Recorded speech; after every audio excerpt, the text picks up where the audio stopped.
ಕಾಂಗ್ರೆಸ್ನವರು ಆರೋಪ ಮಾಡ್ತಕ್ಕಂಥದ್ದು ನಿಮ್ಮ ಬಿಜೆಪಿ ನಾಯಕರ ಮೇಲೆ ಆರೋಪ ಮಾಡ್ತಾರೆ. ಜನವರಿ 3ಕ್ಕೆ ವಾಲ್ಮೀಕಿ ಪುತ್ಥಳಿ ಅನಾವರಣ ಇತ್ತು, ದೊಡ್ಡ ಮಟ್ಟದಲ್ಲಿ ಕಾರ್ಯಕ್ರಮ ಮಾಡ್ತಾ ಇತ್ತು. ಇದನ್ನ ಅವರು ಪ್ರೀತಿಯಾಗಿ ಮಾಡಿದ್ದಾರೆ ಅನ್ನೋದು ಅವರ ಆರೋಪ. ನಾವು ರಾಮನ ಭಕ್ತರು, ರಾಮಾಯಣ ಬರೆದವರು ವಾಲ್ಮೀಕಿಯವರು. ವಾಲ್ಮೀಕಿ ಜಯಂತಿನ ನಮ್ಮ ಶ್ರೀರಾಮುಲು ಅವರು ಹೇಳಿದ್ಮೇಲೆ ಅದಕ್ಕೆ ನಾವು ರಜಾ ಘೋಷಣೆ ಮಾಡಿದ್ದೀರಿ. ವಿಧಾನಸೌಧದಲ್ಲಿ ವಾಲ್ಮೀಕಿ ಪುತ್ಥಳಿ ಇಟ್ಟಿದ್ದಾರೆ. ವಿಧಾನಸೌಧದಲ್ಲಿ ವಾಲ್ಮೀಕಿ ಪುತ್ಥಳಿಕೆ ಇದೆ. ನಮ್ಮ ಬಗ್ಗೆ ಯಾರು ಮತ್ತೆ ರಿಸರ್ವೇಶನ್ ಎಷ್ಟಿದ್ದು 3% ಇದ್ದಿದ್ನ 7.5% ಎಸ್ಟಿ ಜನಾಂಗಕ್ಕೆ ರಿಸರ್ವ್ ಮಾಡಿದ್ದು ಯಾರು?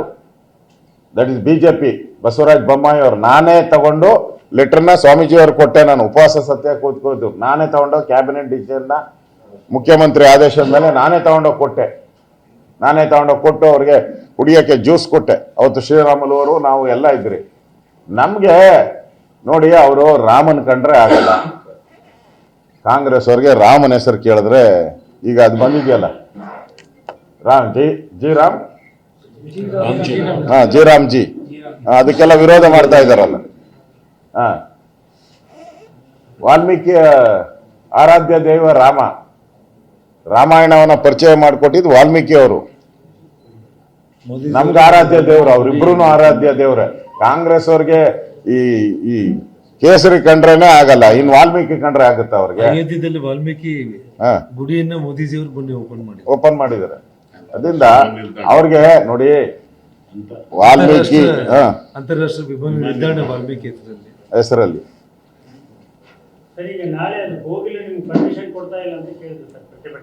ಅಯ್ಯೋ, ಪೊಲೀಸರು ಕಾಂಗ್ರೆಸ್ ಅವರು ತಾನೇ ಇರೋದು. ಅವ್ರು ನೋಡಿ, ಅವ್ರು ಕೊಡ್ಲಿ ಬಿಡ್ಲಿ, ನಾವಂತೂ ಮಾಡ್ತೀರಿ. ಅದೇ ಜಾಗದಲ್ಲಿ ಮಾಡ್ಬೇಕು ಅಂತ ತೀರ್ಮಾನ ಆಗಿದೆ, ಅಲ್ಲೇ ಮಾಡ್ತೀವಿ.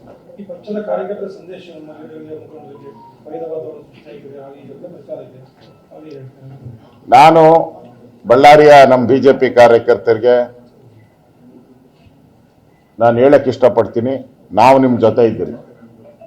ಎನಿ ಟೈಮ್ ನಾವು ನಿಮ್ಮ ಜೊತೆ ನಿಲ್ತೀರಿ. ಇಡೀ ಪಕ್ಷ ನಿಮ್ಮ ಜೊತೆ ನಿಲ್ತೀರಿ. ಯಾವುದೇ ಸಂದರ್ಭದಲ್ಲೂ ಕೂಡ ನಾವು ನಿಮ್ಮ ಹೋರಾಟಕ್ಕೆ ನಾವು ಕೈ ಜೋಡಿಸ್ತೀರಿ ಅನ್ನೋ ಮಾತನ್ನು ಹೇಳಕ್ಕೆ ನಾವಿಬ್ಬರು ಇಲ್ಲಿ ಬಂದಿದ್ದೀರಿ.